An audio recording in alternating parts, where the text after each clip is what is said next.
Defence செக்டாரோட வேல்யூவேஷன்லாம் அதிகமா இருக்கிறதுனால, நீங்க பெக் ரேஷியோ வச்சு பார்க்குறப்போ, ஒரு கம்பெனியோட குரோத் எப்படி இருக்குன்னு தெரிஞ்சுக்கலாம்னு நான் சொல்லியிருந்தேன்.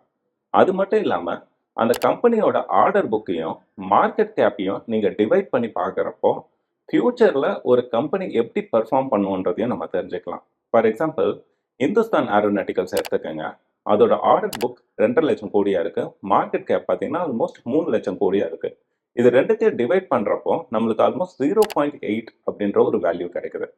இதே மாரி பாரத் எலக்ட்ரானிக்ஸ் இத செக் பண்ணி பார்க்குறப்போ, நம்மளுக்கு 0.25 அப்படின்ற ஒரு வேல்யூ கிடைக்குது.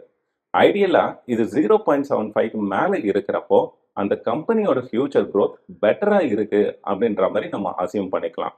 அண்ட் இதுல ரொம்ப முக்கியமான டிஸ்க்ளைமர் என்னன்னா, ஆர்டர் புக் மட்டுமே போதுமானது இல்ல.